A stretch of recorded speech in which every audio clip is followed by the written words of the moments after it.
love goes on, softly on. So don't be sighing or crying. Here live with our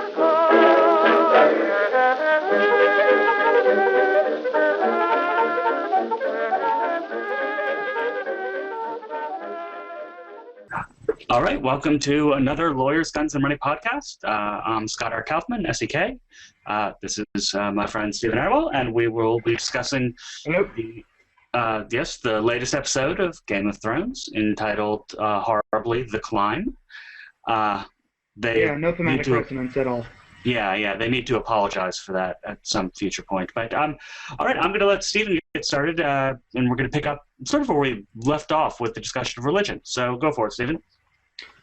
Yeah, I mean, we had a big talk about, what was going on with the Lord of Light religion, and then all of a sudden Thoros and Melisandre meet in the middle of a forest, encounter each other, and say Valar Morghulis and Valar Dohaeris, which was a bit unusual, and then have a very, very interesting kind of theological meeting in that it starts with Melisandre taking the high ground in that, she's the one who's, actively engaging in her evangelical mission, and Thoros has failed, and Thoros admits that, he did fail his mission, that he's, he was a terrible priest, he was basically a lapsed atheist, and then the revelation of Beric's miracle kind of completely reverses this power dynamic.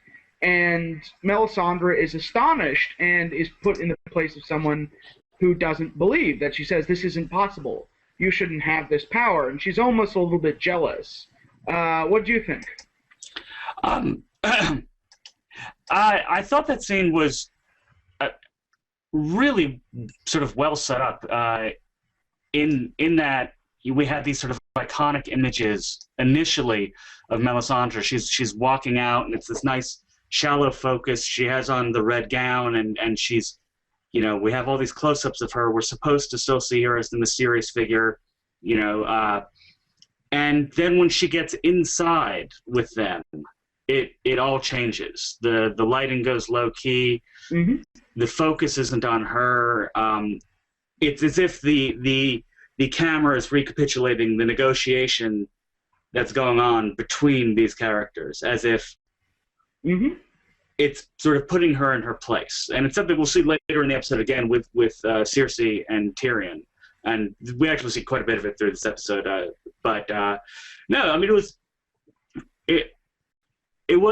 this episode was shot in very oddly. In some ways, it's the most interesting episode of the season. In others, it's sort of the worst and most cliched. But we'll get to that later. Yeah. So I mean, I thought the sort of interesting thing is the way that Beric plays not just a role as a physical demonstration of the power of the Lord of Light. I mean, there's a lot of emphasis on his body, on his eye and his throat and his chest, and the marks of his death and resurrection. But also, in his own way, he's now kind of privileged, theologically speaking, in that,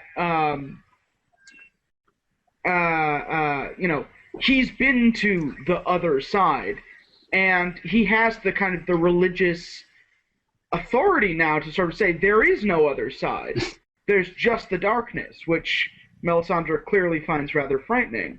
But I liked, especially, I really liked Thoris's monologue where he sort of says, I was an atheist essentially, and I said these words without believing in them. And that's very interesting given our previous discussion about orthodoxy and orthopraxy, that he said these words because they were the only words he knew, and they were kind of the dumb thing, when your friend is dead.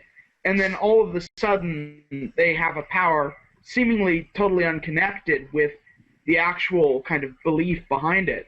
And then we get kind of this interesting, I mean, you're right, there's a negotiation going on. But where it ends up is very interesting. Like, previously we had this kind of political ethos of the group, right? If you attack the small folk, we will come and get you. And now there's the religion seems to trump it slightly, where he says, you know, our God is the one true God, and all men must serve him. And you know, at the end of the day, they're willing to give up Gendry. They're willing to give up this individual small folk in exchange for this religious mission and these big sacks of gold. Well, I think it was mostly the big sacks of gold, though. Moment. I don't think it was really the religious mission that convinced them to give up Gendry. I mean, they seemed more interested, at least in the way that they explained it to Arya, right? That this was more a matter of, you know, actually, it's just very practical and pragmatic. I think we'll see. Sorry, go ahead. I know. I think it was just very pragmatic. Yeah, I mean, I think we'll see something slightly different next episode. It was a pragmatic decision, but you know, then we get this kind of interesting bit where, you know, Gendry kind of has his life ripped out from under him, but is, you know, Melisandre brings out a prophecy, or you know, at least kind of gives him some sort of spiritual kind of direction, in the sense that she says, you're not just a foot soldier. You know, you are going to, what is it, you know, kings will rise and fall on your, you know, because of you. And, you know, I think we're supposed to see Melisandre as kind of, in a way, almost always prophesying in this bit, especially when Arya kind of plays the atheist in this scene and kind of goes right up in her face and denies what she's doing. And Melisandre gives her this really interesting prophecy where she says, I have it written down here, I see a darkness in you, and eyes looking back at me, brown, green, blue, eyes you'll shut forever. And then says, we'll meet again. And, you know, that kind of puts Arya a little bit aback. But, you know, it's interesting to see sort of Melisandre reasserting her religious authority. And yeah, recognizing, and I guess we'll have a spoiler section at the end where we can bring this back up, but recognizing something in Arya that Arya herself is only has an inkling of at this point. What is interesting about those scenes is the way that Melisandre physically imposes herself on Arya. I mean, she grabs her by the chin and pulls her head towards her. And vice versa. Yeah, well... And you'll notice Arya is one of two people who's ever laid hands on the Red Woman without her permission. Yeah, she does. She grabs her by the shoulder and then watches as her friend is taken away in the back of a wagon. I think, and I'm noticing, just kind of thinking back about this episode, we're getting a lot more close-ups and extreme close-ups than we have in previous episodes, which I think the cumulative effect is to make the entire episode feel almost personal, because we're constantly invading these characters' personal space, and they're doing it to each other too. Melisandre, you know, going up the barricade, and we have Arya, and later on we'll have other characters. But we'll get to that discussion in a minute. Yeah, I mean, that makes sense, given an episode that's very much about, you know, not so much about big plot events happening, but more about characters coming to, you know, some sort of understanding of where they stand with another person, as they're all engaged in this climb. Yeah, and where their loyalties lie. In terms of, and so, I mean, obviously some of the other scenes I was talking about would be, and I'm now blanking, Theon and Ramsay, the kind of intimate relations that they engage in. And I know it sounds strange to think of torture as an intimate relationship, but clearly Ramsay wants Theon to think that this is personal, that this is not random. He wants this torture to be that terrible. Yeah. Because if you're just a political prisoner, that's one thing. But I really have it in for you. and I'm going to make this really fucking hurt. About you and me. Yeah. Yeah, and we can kind of go into their scenes next, just sort of flowing naturally. But I did think it was interesting, going back to our earlier discussions of torture, that here, the normal narrative of torture is completely turned on its head. The tortured is interrogating the torturer. And Ramsey kind of gives a thesis statement where he says, this has nothing to do with getting answers. I'm doing this because it's fun. And at the same time is like making, sets out this game between him and Theon, which is all about, who am I? Where are we? Why am I doing this? And, I mean, not necessarily a similarity in the acting styles, but there was something resonant about, let's play a game, and do you want to see a magic trick from The Dark Knight? Another character who's all about, inconsistent identities. I mean, the Joker making a pencil disappear is a little bit different. It's a little more demonstration for others, whereas for Ramsey, it really does seem to be, an almost sexualized enjoyment of the act of torturing, psychological and physical.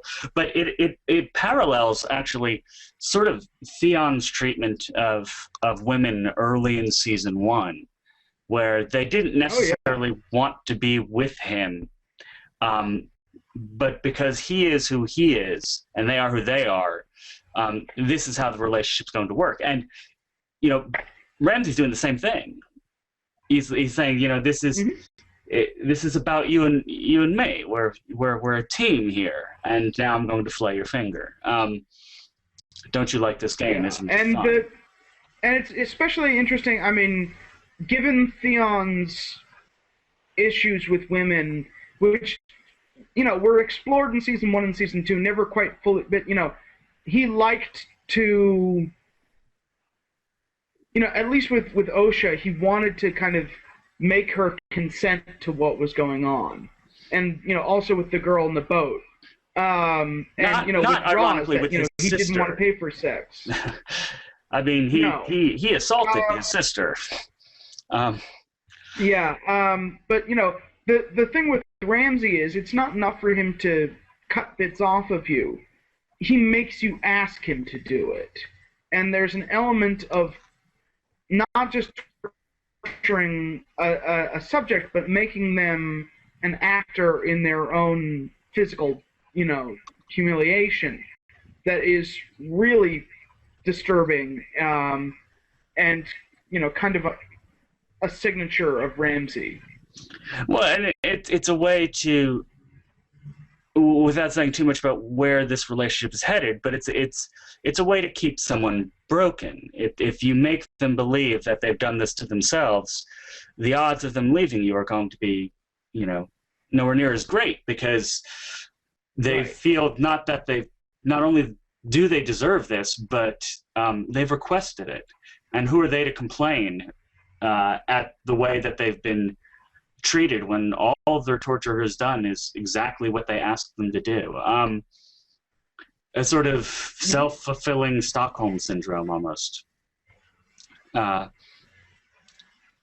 I mean, if we're going to talk about torture, so let's get to the meat of this. Well, I was actually going to say, if we're going to talk about torture, this might be a good time to discuss what is actually a very short little scene, and I'm scanning for it right now. A very important death treated very, very quickly.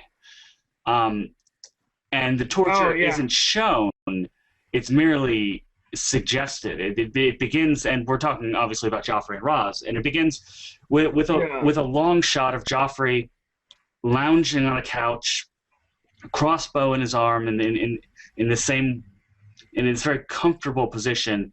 And then as he walks towards us, we can't actually see what it is he's done until he passes us up, and the camera sort of hangs behind, and Roz is just dead. Shot with bolts, Yeah. But it's not just, she was clearly killed with a shot to the heart, but that wasn't the only shot that was taken. And we can see it was probably the last. Yeah. There's something quite disturbing about a character who is as important as she became, given that she went from an unnamed prostitute, right, in the novel, to someone of real kind of significance in the lives of many of the characters, to something, a body to be tortured.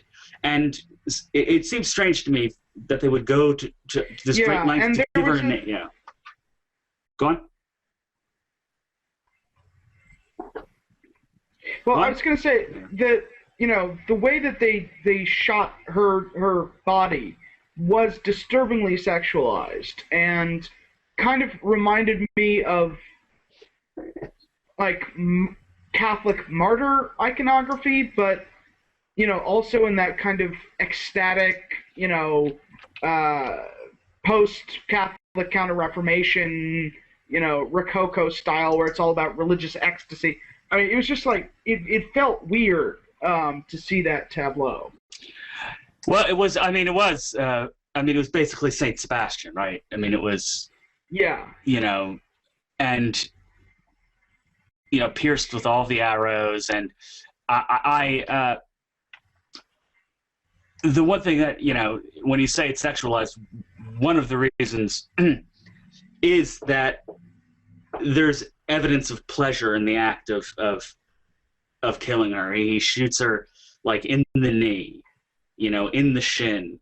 In the groin. In the groin, right next to it. And if I don't want to get too macabre and try to kind of guess the order in which he shot her, but I think clearly he probably shot her in the upper thigh before the groin, right? Just as a way of making the pain all the.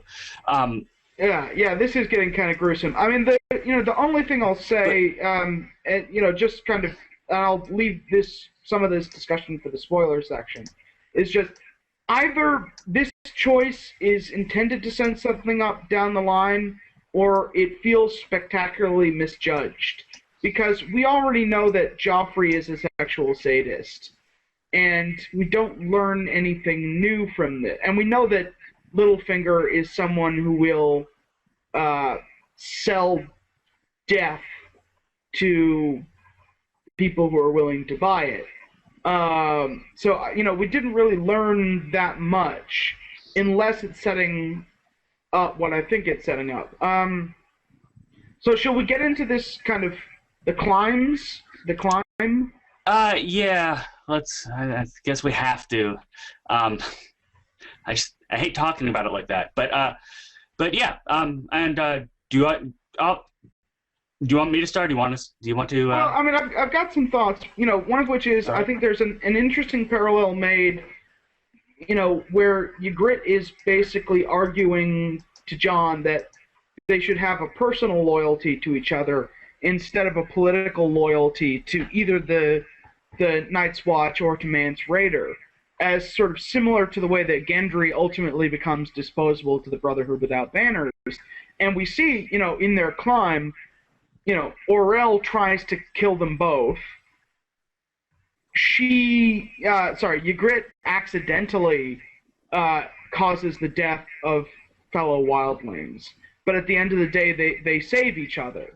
So I thought there was kind of something interesting there about the importance of personal loyalties as opposed to political loyalties.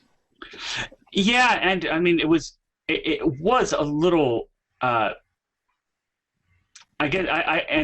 again, just thinking about the visuals, it was a little unearned and cheap, like this decision that personal loyalty matters more, in part because of just the way it was shot. As they're climbing up, the sky literally opens up on their love, and then they're on top of the wall, and then we get this like slow zooming out, and we get to see the lush land south of the wall. It was a very sort of Adam and Eve being welcomed back into Eden. It's that same sort of, that instead of that last longing look after they've been expelled, now they're looking in and they realize everything that they can have. And it just read really, really corny to me. For lack of a better word, it just just did not seem like it was something that was within the character. I can see that. On the other hand, their relationship has been building up for, a season and a half.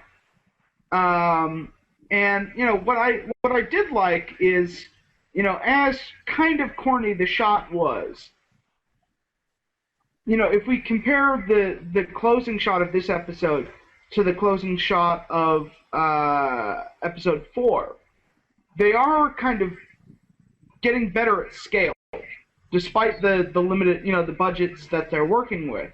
When they're on top of the wall and it zooms out, you really get a sense of they're on top of this thing that's 700 feet tall, and they can see for 30 miles to either side. And it reminded me a lot of that shot of the 3 dragons rising as the army marches out of Attewell. It does, but I mean, in the sort of corny 1950s kind of film matte painting sort of way. I mean, one of the things that I've liked about the show is the way that they've worked around budget limitations by keeping things smaller and more intimate. I mean, if you think about King's Landing, it's huge, but in terms of what we've actually seen of it, it's a couple of rooms and the throne. Shots, and so they've been able to do a lot with a sort of limited set. And when they move to the matte painting, and when they it's probably CGI generated, but it sort of makes it seem CGI generated. And in a show that's so very based around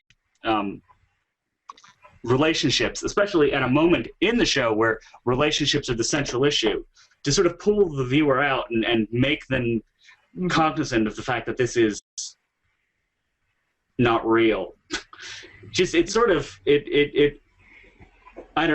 didn't really work for me. I mean, I'll give a counter argument, which is that, at a certain point they also have to show their cards to the audience, and kind of, if they're going to be implying all of this scope and this scale and this geography that is so impressive, they have to show you at some point. And I mean, I thought the kiss was slightly cheesier, but the kind of the grass being greener on the other side of the wall was that was a visual that stuck with me. And it's meant to. I mean, it's at the end of the episode. It's supposed to be in your head until next week.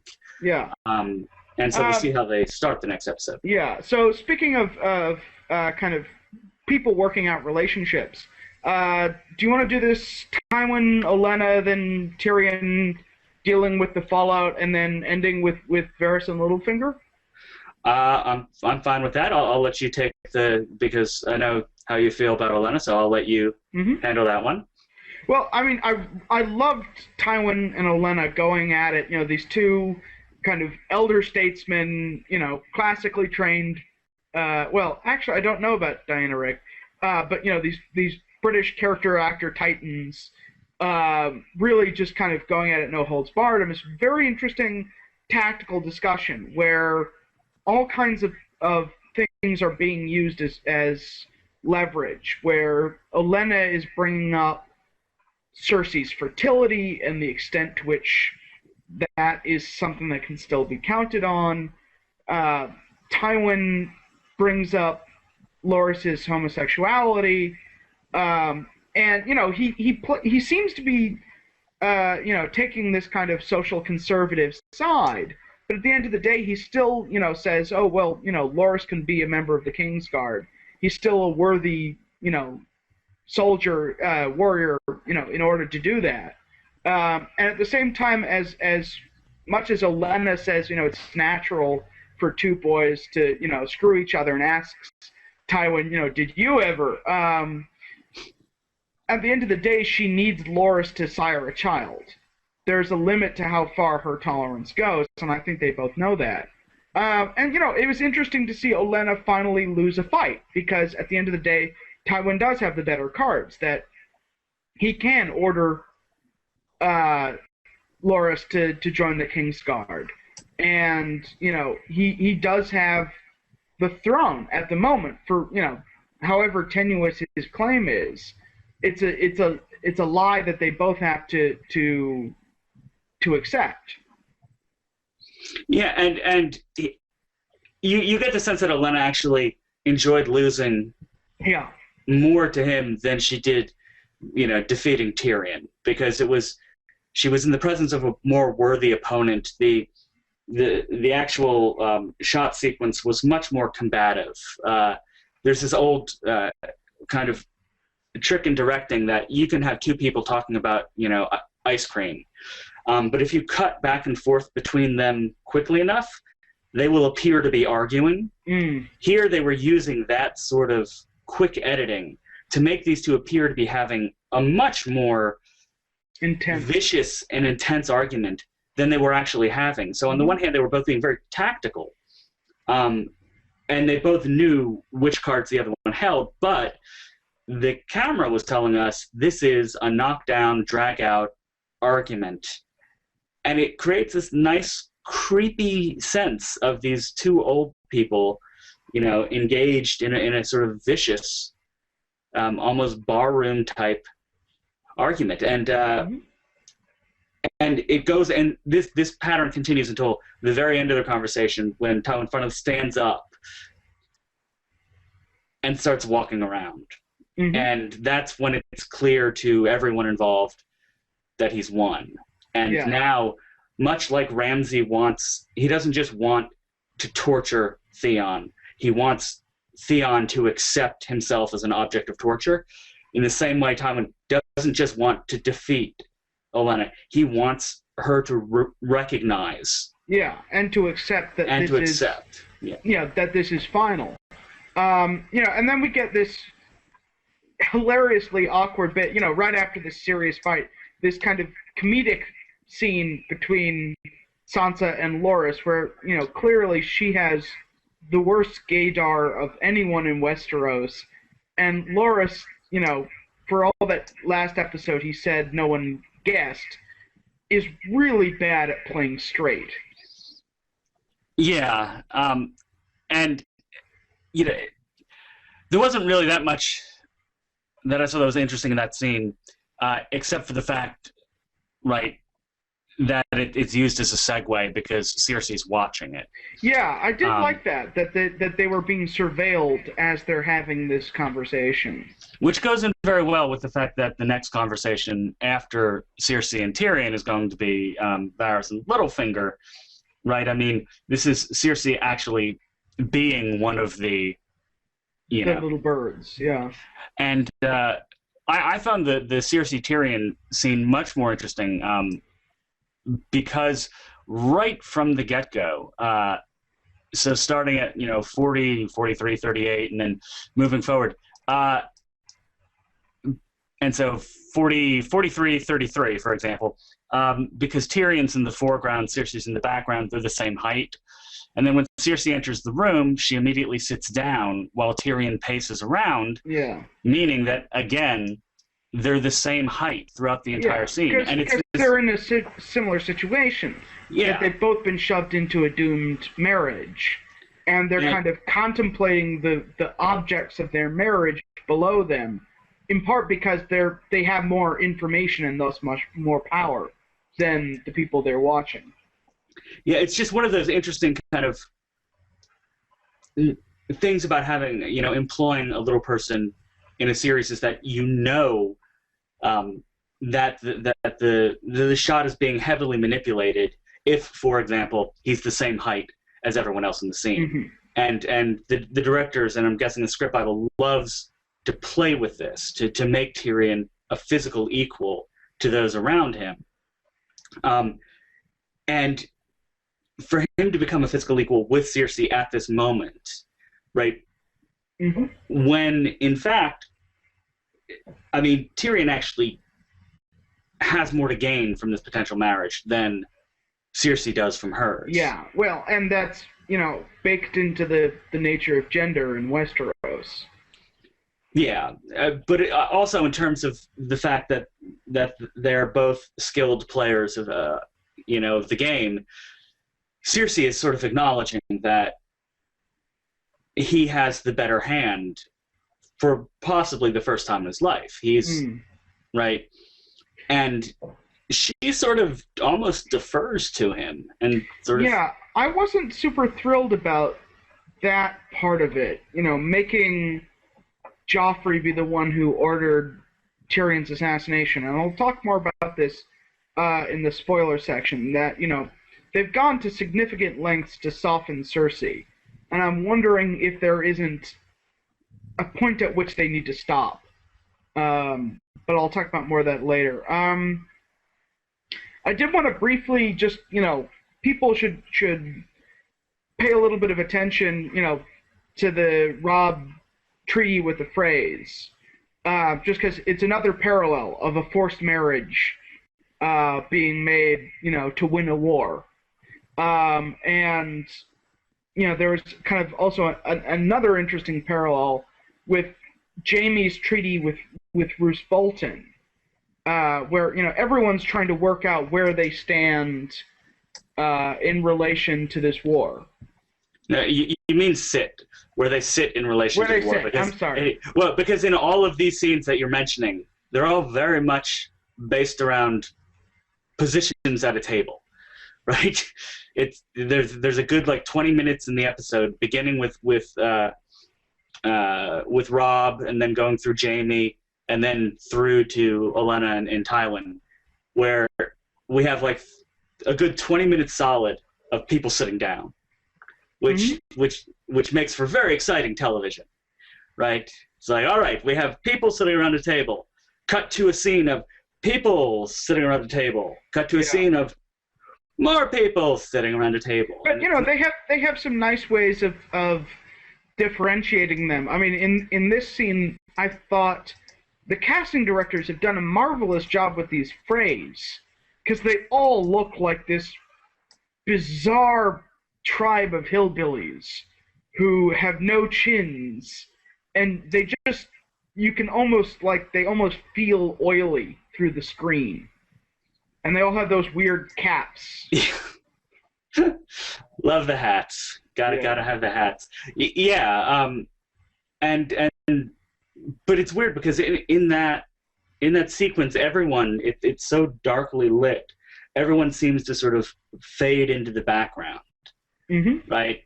And I wasn't quite sure what to do with that, because it's in stark contrast, right? And sorry, all the ones on the Frey side of the table, right? Because they have the wall behind them. On the Stark side, right, we have these giant windows behind them that are illuminating them and making them seem very brilliant and enlightened. And then we cut to the scene with Brienne and Jaime and Bolton, and the first shot is this long shot of the three of them in a very Spielbergian ray of light, this ray of light shining down on them. And normally that sort of light is reserved to make someone seem special. It follows a pink girl or a girl in a little pink dress around a concentration camp. And here, initially, it's just sort of on the back of Bolton's head. But by the end of the scene, we realize that this giant beam of light is shining right on where Jaime's hand used to be. As he's cutting, I like that.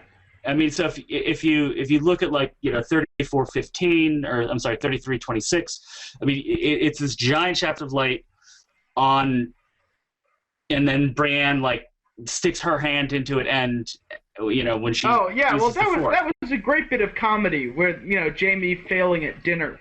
But the interesting thing is here we have previously we were just discussing about giving the phrase Harrenhal, and we can see Harrenhal being used as the proverbial hot potato. It's like the vice presidency in a lot of political dramas. It's like everyone gets given it, no one really wants it. And we're left with this kind of interesting, ambiguous thing that Jamie is going to go back, but Brienne's going to stay. Yeah, I guess I had something else to say about the giant chef life. We can pick up on that later. But yeah. Anyway, keep going. I will. Yeah. Well, that's all I had to say for that scene. Okay. Well, I think what was sort of interesting about it is that it almost seemed to be, in a way that the show normally doesn't use, these sort of expressionistic shots that are intended to represent the psychological states of the characters. We haven't seen a lot of that sort of Hitchcockian use of the camera, but the giant shaft of light falling on where Jamie's hand isn't, it seemed to be one of the first moments in the series where we've seen that. That seemed to be a direct reflection upon Jamie's own self-image at this point, that all that you can see, the only thing that's in daylight for him is what isn't there anymore. And it was a strange turn for the series. Yeah. Speaking of strange turns, what did you think of the scene where Tyrion has to go tell Sansa about the wedding, and they kind of make this interesting choice to show us everything but that moment, everything leading up to it, and then what follows it. Well, I think one thing that was interesting is that it began much like the first scene with Dany, with the bride to be wedded away, dressing and undressing. Right, the first time we see Dany as she emerges from the pool, I think the scene was really well done. I mean, the way that Tyrion, who had just been made, and I guess this is the way I would say it, is that in the previous scene with Cersei, he is made to not only seem her equal in height or stature, physically taking up as much of the frame as she is. When he goes to talk to Sansa, it's the opposite. He's almost, even though he's entering the room, he almost seems to be slinking away. He's taking up maybe a third of the frame, okay? Whereas Sansa is sort of dominating it. Towering over him. Yeah, towering over him. And obviously that's being done somewhat for ironic effect, because Tyrion is the one delivering the news. But it's it's indicative of how Tyrion feels about and what he's going to say. I like the kind of the double conversation that's going on, that he's talking to Sansa and Shay at the same time. Yeah. And having two different conversations. And it's not entirely clear to what extent Shay's hearing him or Sansa's hearing him. And then we get Varys and Littlefinger, having their big dramatic clash. I love this bit. I mean, as much as it is a more straightforwardly theatrical moment, I mean, Littlefinger is monologuing and, over a montage, towards the end of it. I did think it was really interesting, this contrast between Varys' attachment to the imagined community of the realm, and Littlefinger's, nihilistic meritocracy. I mean, I don't know what you'd call that. Yeah, I think bald power grab. I mean, it's very weird, because when that scene opens, it opens on Varys walking in on Littlefinger, almost seeming to like a mother walking in on her son masturbating. Like he's sitting there, he's staring at the chair, much so. Right? He's staring at the chair. The swords. Yeah, and it's he seems to have been expecting it and yet caught unawares. And But yeah, the verbal dueling. And Varys does get off that great crack about the Lysa Arryn of chairs. I thought that was hilarious. But yeah, it's really a scene where I think, and we've been headed in this direction with Littlefinger for a while, clearly, where we almost, for the first season and a half, he seemed not nearly so despicable as someone who enslaves underage women in the sex trade should be. It should be very despicable just on its face. And but here, his machinations. He's back into that moment where he reminded Ned that he had told him never to trust him, because his objectives here are. It's a pure power grab, and I guess meritocracy is one way to put it, because he wants to do with money what only previously could be done with blood. In terms of ascending to the throne. But I don't know. I don't know that Varys makes the best counter argument. Well, he doesn't, and I think it's meant to show in part his kind of horror at what he's realized has happened. But at the same time, Littlefinger has this belief in some rise up the ladder, some fall, some refuse to climb. The ladder is the only thing that's real. What I'll say, in Varys' defense is, number one, it is a bad thing for Littlefinger to be saying this, right? Even though he has rather decisively won this contest with Varys, you don't monologue. You don't tell the other guy, this is what I believe and what I deeply, what I think. Unless you're an evil villain. Varys is much... Yeah, but, you'll notice that Varys is much more circumspect. He says, it was never my primary ambition to thwart you. But he doesn't say what his primary ambition is. And I think that's points to a big difference between the two of them, is that Varys is someone who will hold back and, reveals very little about himself except to someone he knows he can trust at this point. He's built a working relationship with Tyrion. And at this point, Tyrion isn't in a position to hurt him. But, Littlefinger has no reason to trust Varys. He's just said, I know you're my enemy. I know you were working against me. Let me tell you what makes me tick. And it's a power play. That's a weird thing. I mean, and the one thing that they never do is showing that you can't threaten me anymore. Exactly. So do you want to move on to the spoilers at this point? So those people who... musical break?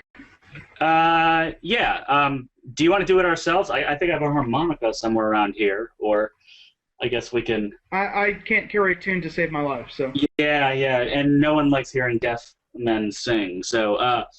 Actually, I got a giant cello right behind me, but no idea how to play it.